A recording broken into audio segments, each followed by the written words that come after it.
Hola, buenas tardes a todos. Vamos a dar un par de minutos que se vayan conectando el resto de espectadores y ahora damos comienzo a la jornada.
Vamos a ir empezando.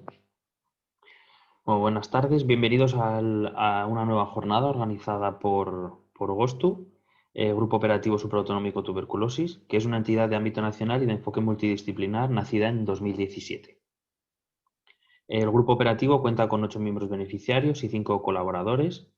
Y entre los primeros se encuentra la Fundación Artemisán, que además es la representante del mismo, la Asociación Agraria de Jóvenes Agricultores, la Federación Española de Asociaciones de Ganado Selecto, APROCA Castilla-La Mancha y APROCA Extremadura, la Asociación Interprofesional de la Carne de Caza, el Instituto de Investigación en Recursos Cinegéticos de la Universidad de Castilla-La Mancha y el Centro de Vigilancia Sanitaria y Veterinaria de la Universidad Complutense de Madrid.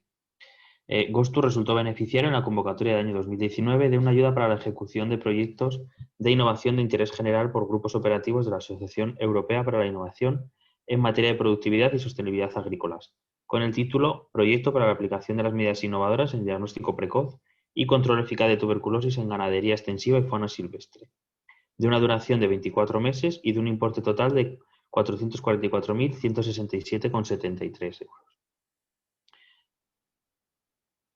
Un segundo. En la jornada de hoy tenemos al ponente Jordi Martínez Guijosa, que es investigador postdoctoral de la Fundación Artemisán y que nos va a hablar sobre las herramientas para la gestión eficaz de la tuberculosis animal en ganadería extensiva, resultado también de todas las actividades que han ido realizando en campo en este proyecto. Así que, sin más, Jordi, cuando quieras puedes presentar tu... Perfecto, comparto pantalla.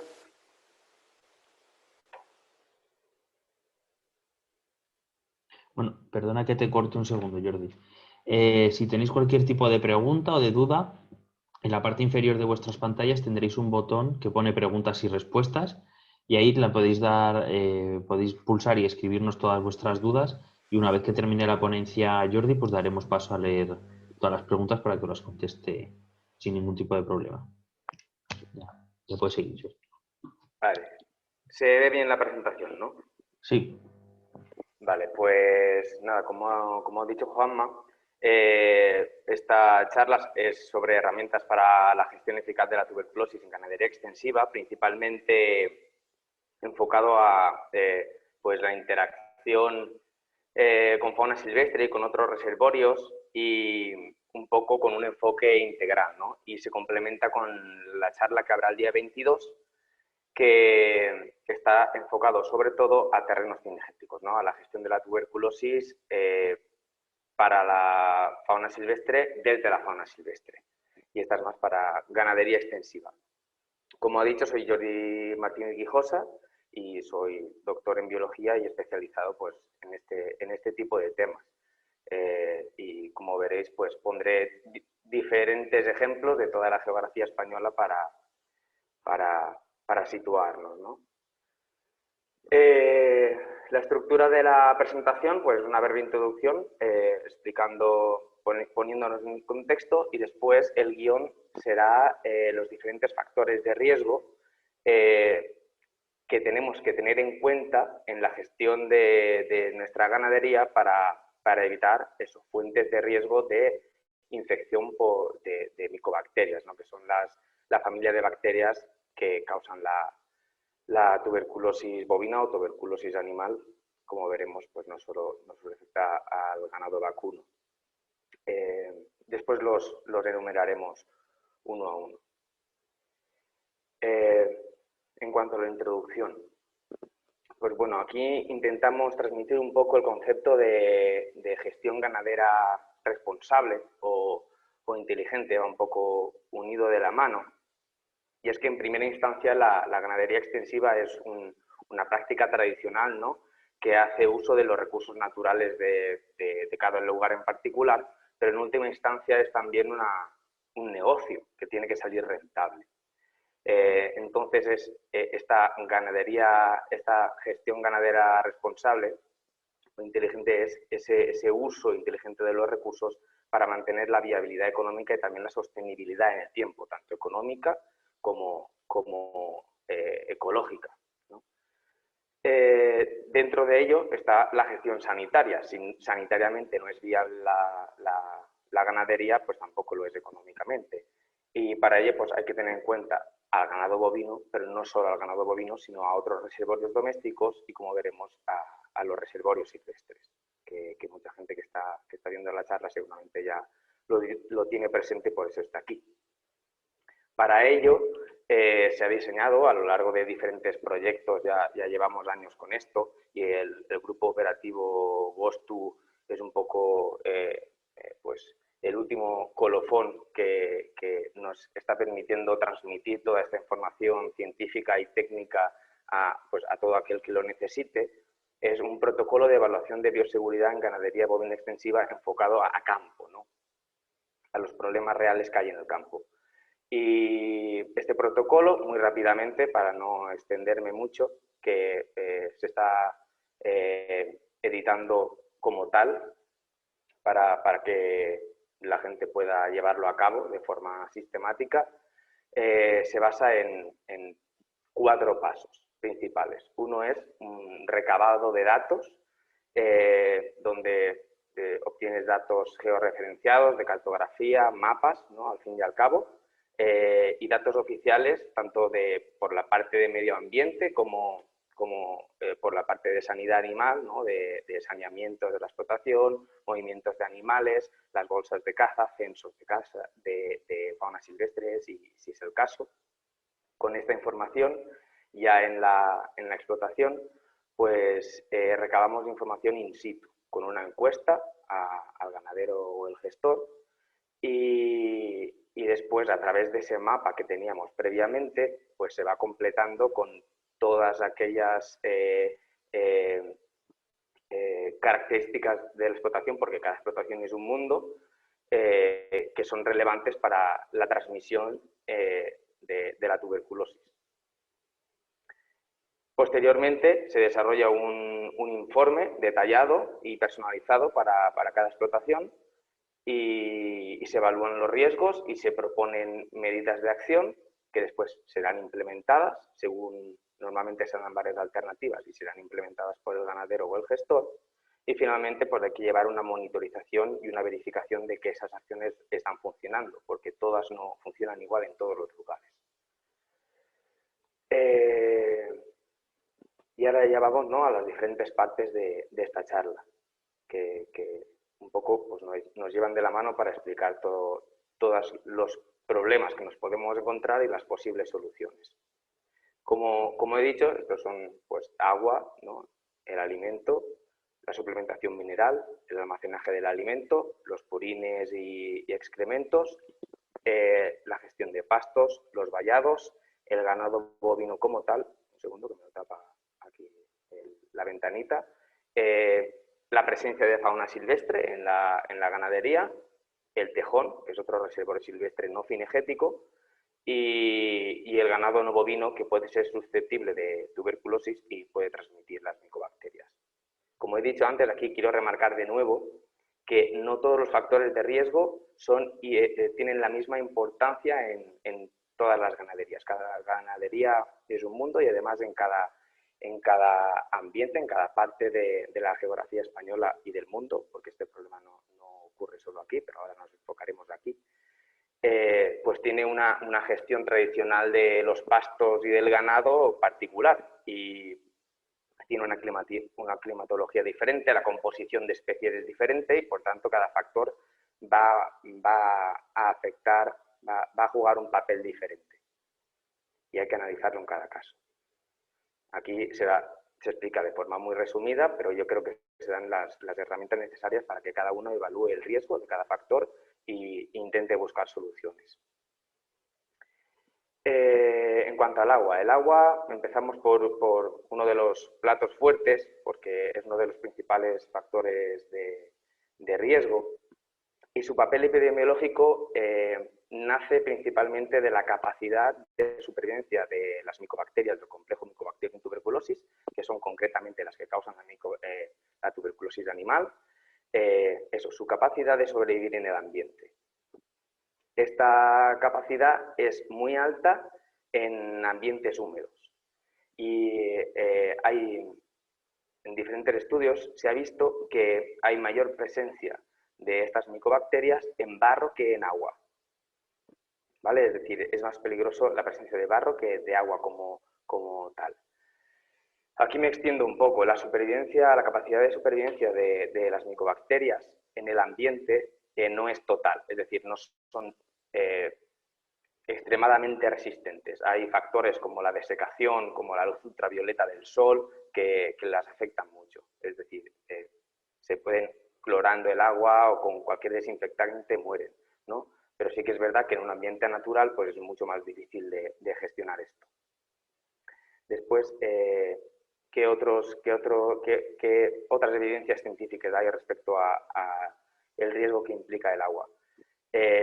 Pues que cuanto menor es el tamaño del punto de agua, normalmente charcas, mayor es la presencia de micobacterias, esto es lógico, ¿no? A menor área, pues mayor proporción de micobacterias por unidad de superficie. Cuantos menos puntos de agua existen en un territorio dado, mayor presencia de micobacterias. Esto también es explicable desde el hecho de que tocan a menos puntos de agua por animal.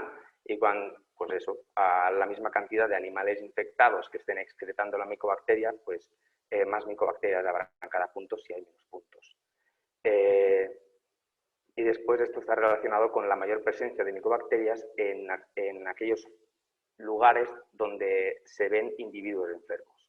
Obviamente estos individuos no tienen por qué estar enfermos por tuberculosis, pero muy probablemente lo sean, ¿no? O con mayor proporción, diríamos. Por otra parte, tener en cuenta la estacionalidad en la agregación y el contacto entre animales. Es decir, por ejemplo, no es lo mismo en Galicia, donde la pluviosidad es mucho mayor que en Cádiz, ¿no? En Galicia los animales tenderán a agregarse menos durante el verano porque aún hay agua, en cambio en Cádiz durante el verano va a haber pues es una falta de agua que va a hacer que se sequen muchos puntos de agua que durante el invierno existían y entonces habrá menos cantidad de puntos de agua y los animales se agregarán más y podrá haber más transmisión de micobacterias. Aquí algunos ejemplos. Por ejemplo, este punto de agua, ¿no? Que es una charca somera, tiene gran presencia de barro, un diámetro menor a 25 metros, que es donde se encontró un poco, fue el punto de corte donde se determinó que había mayor cantidad de micobacterias en aquellas charcas de menos de 25 metros de diámetro. Y además, como podéis observar, hay huellas aquí abajo a la derecha, que en este caso eran de tejón. Aquí no se aprecia bien. Esto sería un punto con mucho riesgo de transmisión de micobacterias. Además, en esta explotación pues había pocos puntos de agua y aquí se agregaban muchos animales. Esto sería un ejemplo de la estacionalidad que hablaba, ¿no? Esto realmente es el lecho de un río que durante el verano se seca y quedan estas charcas y los animales pues vienen todos a beber aquí, tanto el ganado como la fauna silvestre. Esto sería una charca de mayor tamaño, con accesibilidad a lo largo de todas sus orillas, eso es importante, es decir, aunque la charca sea grande, si es solo accesible en 1 metro de su orilla, los animales ¿no? Naturalmente van a tender a beber de ese punto, tanto los silvestres como los domésticos. Y aunque tenga, pongamos, 100 metros de orilla, van a beber en solo 1 metro. Eso parece de cajón, pero muchas veces ocurre. Está lleno de zarzas, por ejemplo, y ahí estamos aumentando mucho el riesgo y tiene una fácil solución. Aquí tenemos 2 manantiales diferentes, ¿no? Y esto es un ejemplo de lo que decía del barro. En el caso del manantial de la izquierda, es solo accesible, ¿no?, por una de sus orillas y hay gran presencia de barro. Y aquí, por ejemplo, en la cámara de fotogrampeo que se ve pequeñita, se pudo observar que bebían cerdos, cabras, jabalís, ciervos y vacas en ese mismo manantial. En cambio, en el anterior, de la derecha, perdón, naturalmente es un manantial de lecho rocoso y aquí habría menos problemática porque no hay presencia de barro, el agua está clara, la luz incide directamente sobre ella y a priori habría menos cantidad de micobacterias y menos probabilidad de transmisión. Aquí tenemos un ejemplo de un bebedero de una altura más o menos aceptable. Como veremos ahora, se recomienda que tengan una altura de por lo menos 60-70 centímetros para que el jabalí no pueda beber y tiene un poco cementada la base, cosa que se recomienda. Aún así, podría mejorarse, ¿no? Y aquí un ejemplo de casos que no queremos encontrarnos, como pues bebederos que rebosan o pierden y crean barrizales enormes donde pues los jabalíes van a ozar y después las vacas beben del charco y son puntos de alto riesgo. Este caso es para ejemplificar el tema de los arroyos y los ríos, que en cuanto a puntos de agua son los más complicados de gestionar, porque pueden recorrer gran parte de las zonas donde pasten las vacas. En principio, vallarlos es complicado legalmente y logísticamente. Entonces, normalmente se recomienda gestionar este tipo de riesgo con gestión de pastos, como veremos más adelante. Y en este caso, ejemplificamos cómo, aunque estamos hablando de un pantano que es enorme, que en principio tendría un riesgo bastante bajo porque los animales pueden beber donde sea, en los pantanos normalmente nos encontramos con esta imagen, ¿no? La cola del pantano, donde el agua es más somera, y aquí es donde todos los animales, tanto domésticos como silvestres, suelen tener querencia pues a bañarse y a beber, ¿no? Entonces, de tener cuidado de estos puntos y quizá pues con un simple pastor eléctrico o un par de alambres evitar que el ganado acceda a ellos. Y aquí pues cosas que tenemos que tener el ojo entrenado cuando intentemos evaluar el riesgo de los puntos de agua, que son las evidencias de fauna silvestre.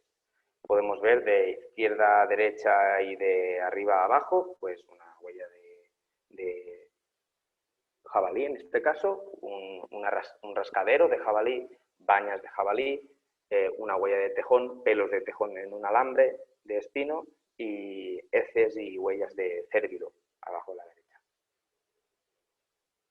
A ver, ¿cómo controlamos este tipo de riesgo? Aunque ya he dado algunas pinceladas. En primer lugar, lo que buscamos es la segregación del uso del agua entre especies domésticas y silvestres. Y dentro de las especies domésticas, entre las diferentes especies domésticas que son más fáciles de manejar, ¿no? Después, algo bastante obvio es que el agua esté lo más limpia, ¿no? y salubre posible. E intentar evitar la presencia de barro. Después, intentar aumentar el tamaño de los puntos de agua para que tengan al menos más de 25 metros de diámetro. Utilizar vallados para evitar el acceso de la fauna silvestre a los puntos de riesgo más peligrosos, ¿no? No, perdón, intentar evitar el acceso del ganado, que es más fácil. Se puede dejar para la fauna silvestre, para que no se vean forzados a buscar alternativas, el jabalí y el ciervo principalmente, y que el ganado, pues, darles una opción segura como bebederos altos donde el jabalí no pueda beber y con agua limpia. Utilizar tapas para algunos bebederos, como por ejemplo para porcino, para intentar evitar que compartan porcino en extensivo y bovino en los mismos bebederos, porque los bebederos de porcino normalmente el jabalí también puede usarlos, o utilizar el pastoreo para evitar que las diferentes especies ganaderas utilicen los mismos bebederos al mismo tiempo, o para evitar las zonas de más riesgo durante las épocas peligrosas, como el verano, por ejemplo, en el sur de España. Tener una cantidad de puntos de agua suficiente para que los animales no se vean forzados a agregarse en los mismos puntos de agua. Tener en cuenta la estacionalidad del clima, como he dicho antes, y controlar la presencia de animales enfermos. Es decir, estar presente en el campo y ser consciente de si hay cadáveres de animales silvestres o animales que estén muy flacos, por ejemplo, pues eso es una señal de que quizá la enfermedad está circulando en nuestra explotación o en los pastos que utilizamos y tenemos que tener cuidado con ello. Aquí podemos ver ejemplos concretos, un bebedero con agua limpia y corriente y el suelo cementado para evitar barro. Un ejemplo de vallado donde podemos ver las vacas al otro lado del vallado. Hay una gama también, pero no está bebiendo, y los ciervos aquí pues utilizando esta charca tranquilamente, y las vacas deben disponer de un bebedero que en este caso, pues aquí lo podemos ver, de al menos 60-70 centímetros de altura y con su boya para que no rebose. La cantidad de puntos de agua suficiente, como hemos dicho, aquí podemos ver a un compañero muestreando los puntos de agua en los estudios que he comentado anteriormente. La estacionalidad del clima. En la foto, por ejemplo, de la derecha, en este caso era muy evidente. Esta parcela de esta explotación tiene un arroyo que es buenísimo para el verano porque además hay sombra y tiene hierba en verano, pero al final tuvo que optar por no usarlo en verano porque era un refugio de fauna silvestre impresionante durante esa época del año. Y aquí podemos ver ejemplos de pues eso, un cadáver en una charca, que este me lo encontré yo personalmente, y en el caso de la izquierda podemos ver pues, un animal flaco con los bultos del cuello, son los linfonodos reactivos que se llama y que es una clara señal de enfermedad y muy posiblemente de tuberculosis. El alimento. A ver, vale. Este también es otro de los principales factores de riesgo y quizá sobre todo afecte más a la zona del norte, ¿no? Igual que decíamos que en el sur el agua es un recurso escaso en verano, en el norte con las nevadas, bueno, lo paso para que vayáis viendo, durante las nevadas pues puede ser que haya menor disponibilidad de alimento en el campo y que la fauna silvestre se vea forzada a buscar alimento y si puede acceder al alimento del ganado pues puede ser un problema, ¿no? En este caso el riesgo también viene derivado de la capacidad de supervivencia del complejo Mycobacterium tuberculosis en el ambiente, que además puede ser incluso de meses, ¿vale? Y el tipo de alimento y el modo de presentación atrae a diferentes especies. El alimento de volumen atrae más a rumiantes, como el ciervo, y el alimento, por ejemplo, más nutritivo que se presenta en las tolvas de terneros, pues puede atraer más a jabalíes y tejones. Y como decía antes, la estacionalidad en los recursos también es importante. Eh, ¿Cómo solucionamos este tipo de puntos de riesgo, ¿no? De este factor de riesgo? En primer lugar, no dar de comer en el suelo, preferiblemente en comederos o en establos. Esto, pues, principalmente evita el uso de jabalíes y tejones del alimento. Normalmente la camperina, ¿no?, se puede dar en el suelo y, y pues eso puede ser consumido por la fauna silvestre y además si siempre en el mismo punto, pues se pueden habituar a ello.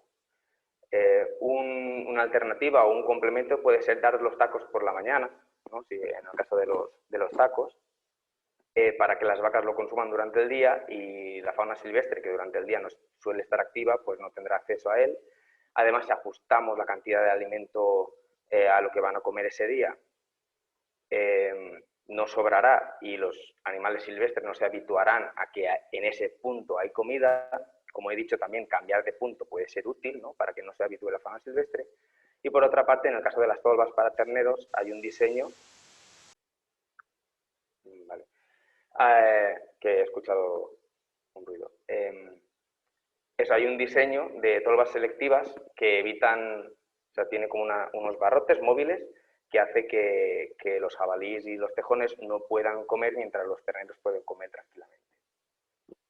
Aquí podemos ver, pues, dando alimento dentro de los establos o dentro de un corral, o este tipo de comederos hechos con quitamiedos de carretera, es para dar tacos. Intentar evitar dar la comida durante la tarde para que no vayan los jabalíes y otros animales silvestres a comer de esos puntos. Ajustar la cantidad de alimento, como he dicho anteriormente, y este es un ejemplo de las tolvas selectivas, que si tenéis interés, pues os puedo facilitar el diseño y todo eso. Este factor de riesgo es complementario al anterior, no es exactamente alimento, ¿no?, pero sí que es pues un nutriente básico. El peligro viene también de la capacidad de supervivencia de las micobacterias, pero en este caso es mucho menor. Como mucho puede sobrevivir hasta 3 días y en condiciones de umbría y humedad. Es decir, al sol vive menos de 1 hora en una piedra de sal. Y los estudios científicos que se han hecho para evaluar el riesgo de la suplementación mineral como punto de transmisión de micobacterias dice que sí existe interacción, pero es menor que en el agua y el alimento. Básicamente, sí que es verdad que la interacción intraespecífica, es decir, entre vaca y vaca o entre oveja y oveja, o sea, entre los animales de la misma especie, sí que es bastante intensa porque normalmente el bloque mineral o la piedra mineral es muy pequeño comparado con la superficie, ¿no?, las orillas de una charca. Entonces ahí sí que concentran el uso de pues, lamen en el mismo punto. Hay que tenerlo en cuenta. No sé si se me ve bien. Vale. Aquí podemos ver ejemplos de fauna silvestre y ganado bovino utilizando la misma piedra de sal en el mismo día. Es decir, existe interacción. ¿Y cuáles son los métodos de mitigación? Pues la verdad es que son bastante simples y muy efectivos. En primer lugar, obviamente, ¿no?, muerto el perro se acabó la rabia, es no utilizar piedras de sal, ni naturales ni artificiales, y añadir el suplemento mineral al alimento. Esto muchas veces no es viable porque la suplementación mineral quizás se use por motivos de manejo del ganado, ¿no? Entonces se pueden utilizar diferentes estrategias. Se puede retirar la suplementación mineral durante la noche o taparla, ¿no?, de alguna manera para que no sea accesible a la fauna silvestre durante las horas nocturnas, que es cuando se mueve. Colocar la suplementación mineral a una altura mínima de 1 metro para que el jabalí no pueda acceder, ya sea colgándola de un árbol o en un comedero, como podemos ver aquí. Establecer puntos de suplementación mineral en pastizales abiertos lejos de cobertura vegetal, pues se ha visto que eso, lejos de cobertura vegetal, la fauna silvestre, principalmente el ciervo, es más reacia a ir a usarla. y segregar el uso de la suplementación mineral para las diferentes especies ganaderas que la utilizan mediante el manejo de pastos, es decir, que no compartan parcela las especies ganaderas susceptibles de tuberculosis al mismo tiempo. Y así evitamos el uso compartido de alimento, de agua y de piedras de sal o bloques minerales. Almacenaje de alimento. Vale, pues similar al hecho del alimento en el campo, ¿no? Cuando estamos dando el alimento en el campo, los animales silvestres también van a intentar acceder al alimento almacenado. Cuanto más accesible sea, más probabilidades de interacción existe. Aquí los que más problema tenían al respecto eran los norteamericanos, con el ciervo de cola blanca en Michigan, que los ciervos de cola blanca accedían a los lugares de almacenaje de alimento y han estado luchando durante el invierno, ¿no? Que era cuando no había hierba, y han estado luchando para evitar ese punto de contaminación.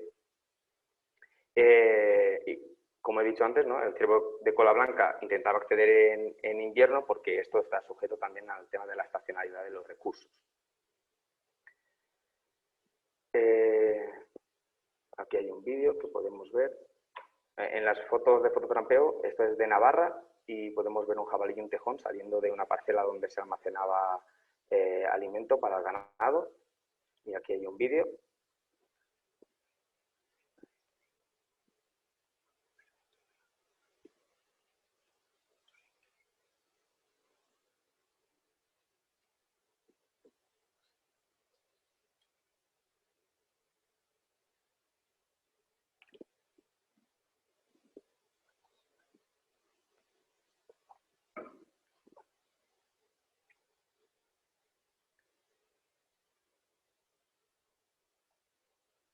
La ronda, ¿quién la paga?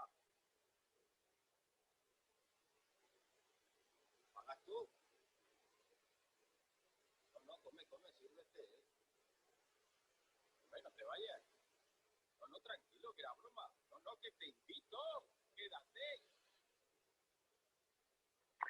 Pues eso, ¿no? Como podéis ver, pues no es habitual que un jabalí entre a plena luz del día en un recinto, pero ese tipo de puertas no suponen ningún problema para ellos y en este caso iba a comer de una tolva.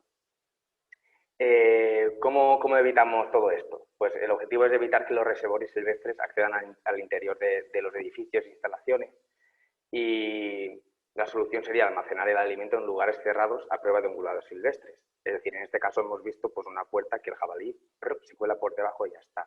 Aquí podemos ver algunos ejemplos utilizando pues, un simple madero, en el caso de la foto de la izquierda, tapando el hueco de abajo. O después hay paneles metálicos, cables pues, como un pastor eléctrico, alambre de espino. Hay diferentes sistemas y eso ya es la imaginación y la habilidad de cada uno para reforzar sus edificios y lugares de almacenamiento para evitar que la fauna silvestre acceda. Y en el caso de los silos, que es un tipo de almacenaje particular, ¿no? Que vemos a la izquierda, pues simplemente lo que hay que evitar es dejar restos de alimento accesibles a los ungulados silvestres o al tejón también, ¿no? Porque normalmente es un alimento muy nutritivo y aunque no va a ser un punto de interacción con el ganado, sí que puede habituar a la fauna a acercarse a las instalaciones y puede después conllevar otros riesgos. Purines, ¿no? Estiércol y purines. En este caso hablamos de las excreciones del ganado que pueden ser una fuente de riesgo de transmisión del complejo Mycobacterium tuberculosis por dos razones. Una es porque el ganado enfermo puede excretar micobacterias a través de las heces y la otra es porque los excrementos del ganado pueden atraer al jabalí y al tejón en busca de alimento, los invertebrados que se alimentan de las heces, propiciando la interacción indirecta en los pastos. Aquí podemos ver pues, algunos tipos de uso de el estiércol y los purines. Es la cama caliente, ¿no? En una ganadería lechera a la izquierda, una balsa de purines que después se puede utilizar como estiércol para abonar los campos. Y aquí podemos ver pues, una zona donde se da alimento al ganado que se ve que está muy usada, muy pisada, muy muy machacada y donde hay gran cantidad de excrementos, y esto puede atraer a la fauna silvestre. De hecho, a la derecha podemos ver jabalís buscando entre las heces del ganado. ¿Cómo gestionamos este tipo de riesgo, esta fuente de riesgo? El objetivo es evitar el contacto con purinos contaminados y la interacción con fauna silvestre que se vea atraída por ellos. En animales estabulados hay que seguir las indicaciones de bioseguridad para el almacenaje del estiércol y el compostaje que vienen estipuladas, pues con sus tiempos de espera, que el compost esté bien hecho y sea completamente seguro biológicamente, y después dejando pasar un tiempo entre que se abona el campo y entra el ganado. Y en el campo evitar el sobrepastoreo para evitar que haya gran cantidad de excrementos y eso atraiga a la fauna silvestre, haga mucho uso de esos pastos y después lo pueda contaminar con micobacterias a través de la orina, las heces, o en este caso, por ejemplo, se ha visto en Inglaterra que pues eso, los pastos utilizados por el tejón pueden estar contaminados por micobacterias. Gestión de pastos. Este es un apartado complejo porque es puede ser tanto un problema como la solución. Existe un riesgo de transmisión de micobacterias directamente de pastos contaminados, como he dicho anteriormente, ¿no? Con el tejón, por ejemplo. Después, los pastos comunales o los pastos compartidos con otros rebaños susceptibles a tuberculosis conllevan un riesgo utilizarlos. Y el pastoreo es también una posible solución para evitar puntos de riesgo o factores de riesgo concretos.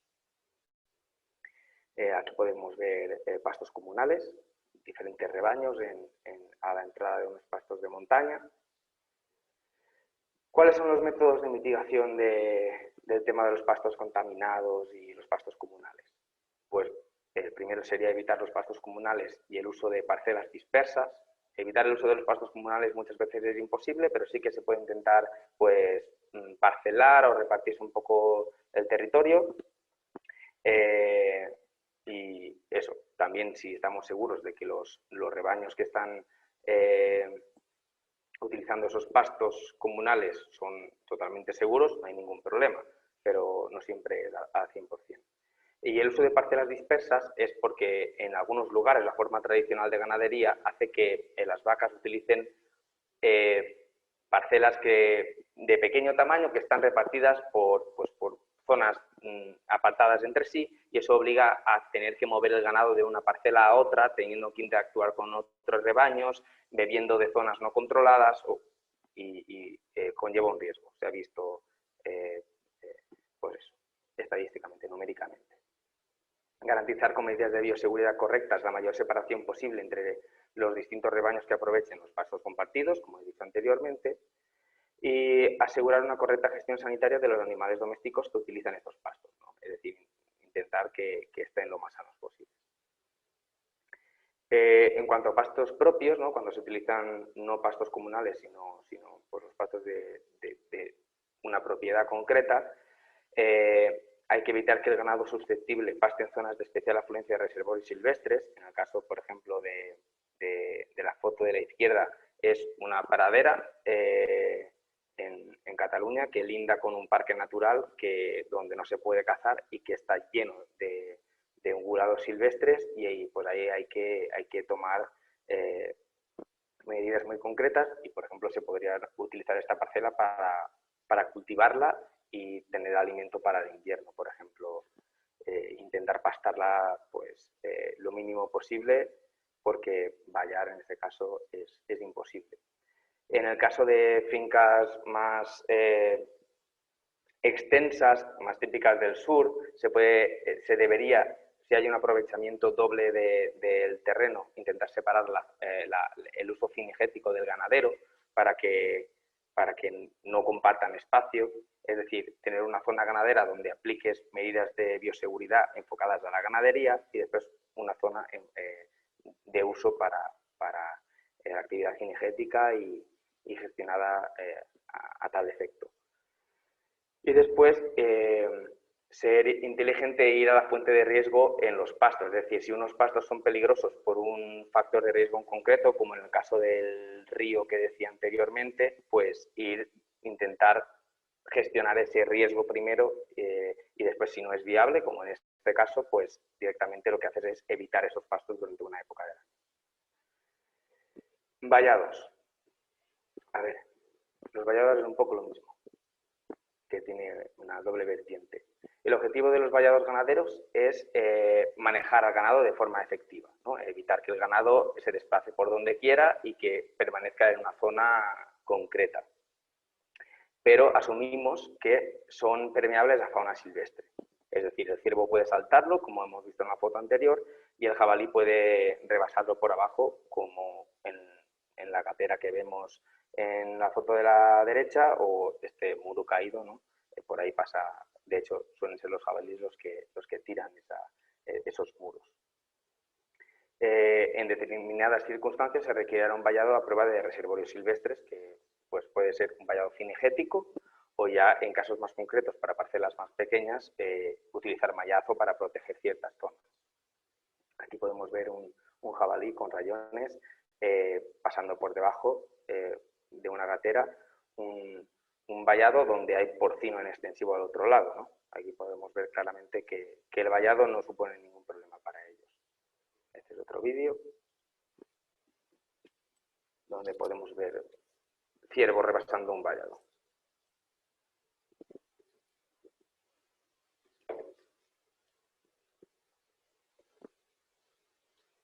Bueno, lo saltan sin problema. ¿Cuáles son los métodos de mitigación? Bueno, el objetivo era asegurar la funcionalidad del vallado para una separación de especies más eficaz, ¿no? Y en cada caso, pues será diferente. El cerramiento debe ser completo y eficaz para el ganado, para manejarlo correctamente y hacer una buena gestión de pastos. El mantenimiento es crucial. Muchas veces nos hemos encontrado con vallados que realmente no eran efectivos. Zonificar los usos dentro de la propiedad, como he dicho anteriormente, separar los usos cinegético y ganadero, porque gestionar una explotación para ambas cosas a la vez, pues hay ahí factores, intereses encontrados, sobre todo sanitariamente, que va a hacer que no sea viable al 100% para los dos objetivos, y cerramientos específicos en los puntos de riesgo, ¿no? Como hemos visto en el caso del agua, o por ejemplo pues en zonas donde se va a cebar a los terneros, por ejemplo, pues reforzarlos con un vallado adecuado donde no pueda entrar la fauna silvestre. Aquí podemos ver, pues era una charca que hemos visto anteriormente, y hay más ejemplos de uso de fauna silvestre, pero la vaca no puede entrar, no puede usar ese punto de agua, entonces no supone un riesgo de interacción.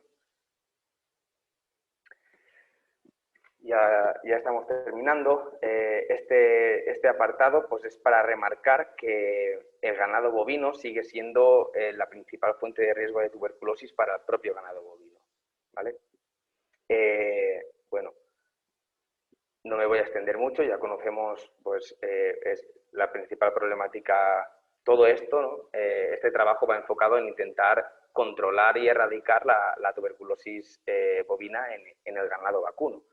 Y para ello pues hay una campaña de erradicación de la tuberculosis pues, en todos los Estados miembros europeos, en muchos países del mundo, incluido España. Está todo pues, plasmado en decretos y en leyes. El objetivo es evitar que animales infectados, la presencia de animales infectados en el rebaño para que infecten a otros animales. Para ello están las campañas de saneamiento y eliminación de animales positivos, el control de movimientos y la trazabilidad de esos movimientos, el control del contacto con otros rebaños, y después una estrategia muy eficaz, que se ha visto que es muy eficaz, es el desvieje temprano, es decir, no dejar a animales durante pues, más de una década en la explotación, sobre todo si tienen ya síntomas de de estar envejecidos y estar más débiles, porque pueden ser una fuente de infección, que además no reaccionen al saneamiento y sean animales enfermos que se queden en la explotación aunque esté saneada. El aprovechamiento cinegético de las explotaciones, ¿no? De las fincas y terrenos donde pastan las vacas. Y aquí pues es un poco lo que hemos estado hablando hasta ahora. El jabalí, el ciervo y el gamo son reservorios silvestres de la tuberculosis y son especies cinegéticas de caza mayor. Y una presencia abundante de estas especies conlleva un riesgo epidemiológico. Esta abundancia puede deberse a manejo cinegético por parte del propietario, el arrendado, ya sea arrendado comunal, del propietario o en zonas de pastos comunales, o la proximidad a zonas de especial abundancia de fauna, como zonas protegidas o cultivos, como hemos visto en el caso de la gestión de pastos anteriormente.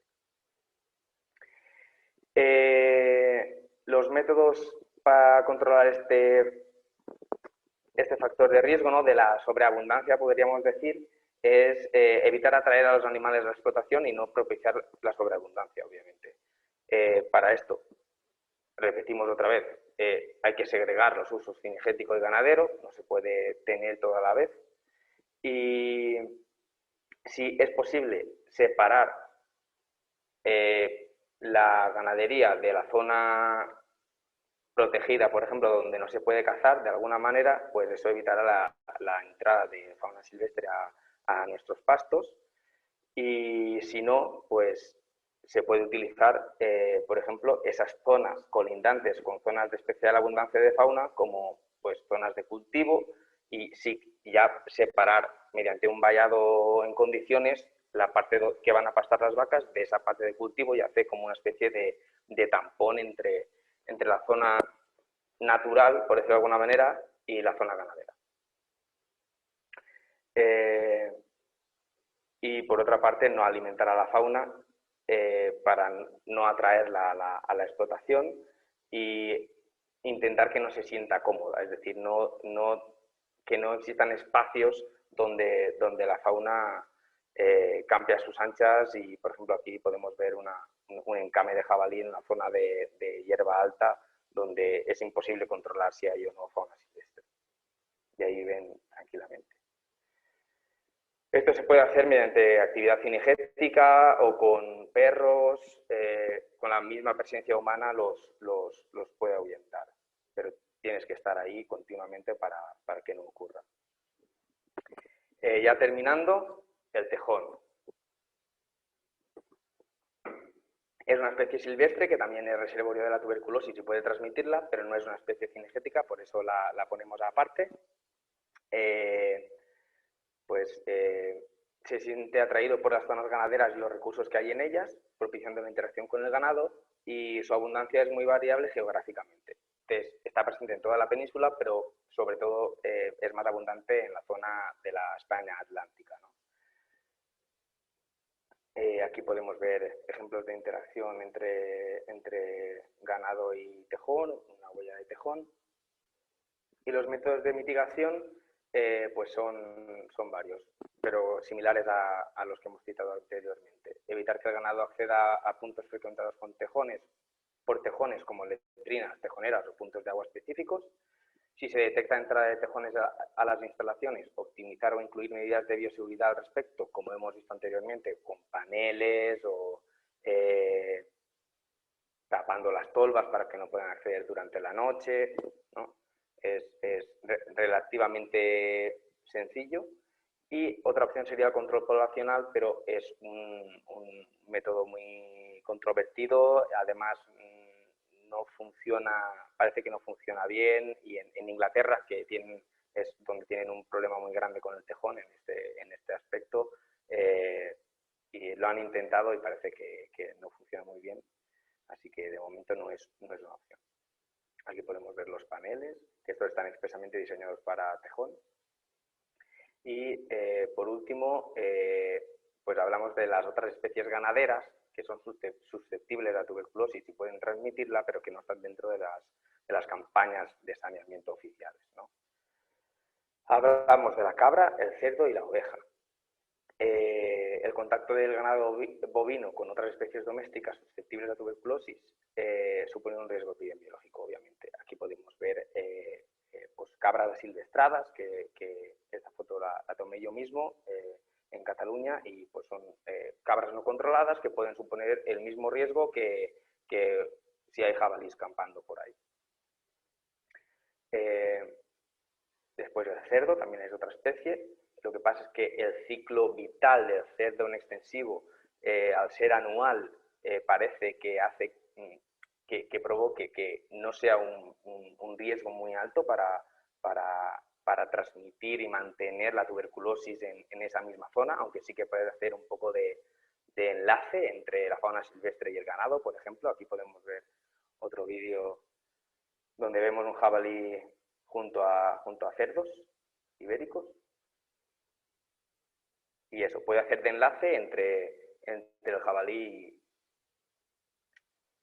y el ganado bovino. Bueno.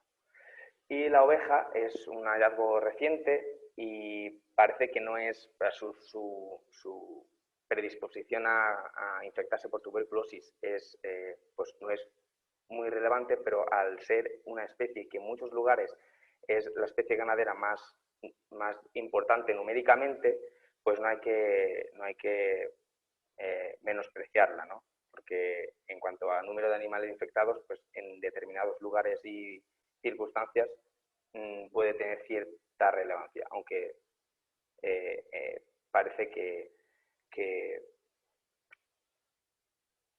es la de menor importancia de estas tres, ahora mismo, con lo que sabemos. ¿Cuáles son los métodos de mitigación? Bueno, pues el objetivo es evitar la interacción entre especies y mantener libres de tuberculosis a todos los rebaños susceptibles. La segregación de especies debe ser espacial, mediante la gestión de pastos, temporal, que haya una cuarentena de al menos un mes entre que una especie, por ejemplo el bovino, deja una parcela y después entra, por ejemplo, el cerdo. Y la segregación de los recursos con vallados, la altura de bebederos. Por ejemplo, en este caso, este vallado permite al cerdo acceder a esta parcela donde lo vemos dentro, pero la vaca no puede cruzarla porque solo hay gateras del tamaño del cerdo. En este caso es una idea ingeniosa donde en el bebedero de arriba, que está sobre este banquete, puede beber la vaca pero no el cerdo, y en el de abajo puede beber el cerdo pero no la vaca porque no le cabe en la cabeza. Y después pues la realización de pruebas diagnósticas en cada una de las especies, que para cada una pues tiene las suyas específicas que funcionan mejor. Y por último, concluir diciendo que toda esta información está explicada de forma mucho más extensa en un manual que acaba de salir y que ya está disponible en la página web del Grupo Operativo GOSTU para descargar gratuitamente, que es el manual para la actuación frente a la tuberculosis en fauna silvestre. Esto es un poco la pinta que tiene, y está toda esta información desglosada con la bibliografía y todo punto por punto, mucho más mejor explicado, ¿no? Más extenso. Y eso está gratis en la web de GOSTU y estará en formato físico próximamente y se podrá conseguir a través de las asociaciones ganaderas y cinegéticas colaboradores del GOSTU. Además, añadir que esta información también estará resumida en unos vídeos que estarán disponibles próximamente también en el canal de YouTube del Grupo Operativo GOSTU y en la página web del mismo, donde se resume esta información de forma muy visual y muy directa, para que la podáis ver cuando queráis. Y por último decir que todo esto, toda esta información y este trabajo viene de muchos años atrás, de muchos proyectos y muchos compañeros que han estado trabajando para intentar aplicar, o sea, conseguir todo este conocimiento científico y probar su eficacia y ir avanzando en este sentido. Y nada, muchas gracias por vuestra atención. Muchísimas gracias a ti, Jordi. Que se me engancha el micro. Muchísimas gracias a ti, Jordi. La verdad que ha sido una presentación brillante. Yo creo que ha estado todo súper claro. Bueno, prueba de ello es que todavía no entra ninguna pregunta ni ninguna duda. A los que estáis oyendo, pues deciros eso, que en la parte inferior tenéis un botón de preguntas y respuestas, por si queréis hacernos llegar cualquier pregunta o cualquier duda. Y nada, lo que decía Jordi, desde hoy creo uno y desde ayer el otro están los manuales ya disponibles gratuitamente en la página de Gostu, que os los podéis descargar. Además tienen muchísima información y de una forma muy sencilla y muy gráfica para que lo entienda cualquier persona. Y bueno, por mi parte, yo es que no sabría qué preguntarte, porque la verdad que ha estado bastante bien y bastante claro y concisa la presentación. No sé si tú quieres hacer algún apunte o remarcar algo. Pues no sé la verdad, porque yo diría muchas más cosas, lo que pasa es que tienes que resumir tanto que al final pues no sabes muy bien qué dejarte.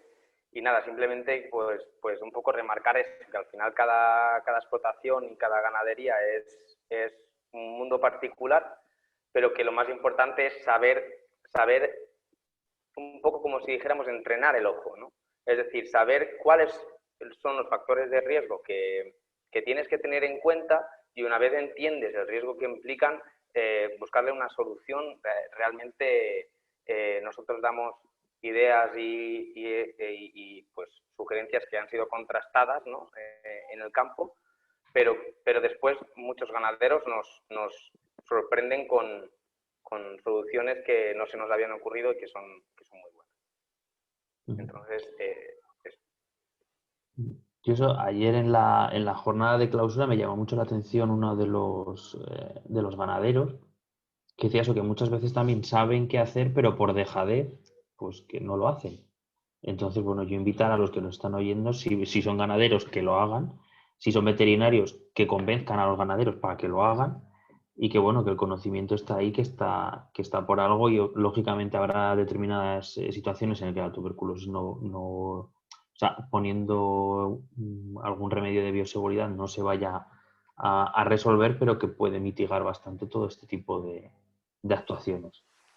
sí, y después, bueno, se me ocurre pues un poco el tema de, pues que esto no es la panacea, ¿no? Es decir, hay muchas situaciones en las que es difícil saber qué hacer, como en el caso de los pastos comunales, ¿no? Si no tienes más pastos, pues cómo no puedo evitarlos, cómo lo hago y no te entiendes con los otros ganaderos que utilizan los pastos comunales o no vais en la misma línea, pues ahí, bueno, hay mucho trabajo por delante y en el caso de los ríos y arroyos y cursos de agua, pues también son difíciles de gestionar.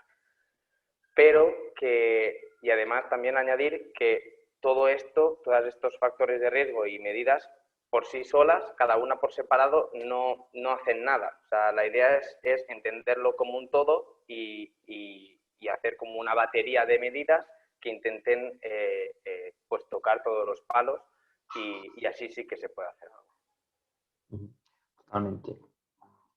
Bueno, pues de momento no nos ha entrado ninguna pregunta. Si queréis, bueno, lo dejamos aquí. Bueno, emplazaros también a la siguiente jornada o a la continuación de esta jornada que tendrá lugar el día 22 a la misma hora, que en los próximos días subiremos el enlace con el cartel y demás para que estéis todos enterados.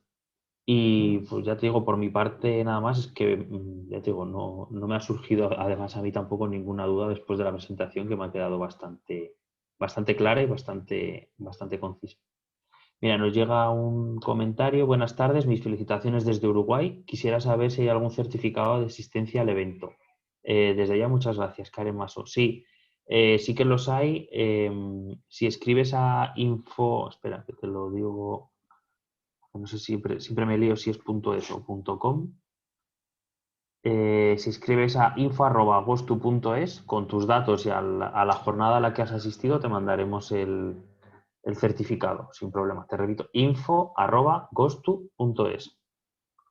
O si lo has visto por Facebook, escribir por Facebook o a cualquiera de nuestras redes dando los datos y el curso al que has asistido se os enviará de vuelta el certificado.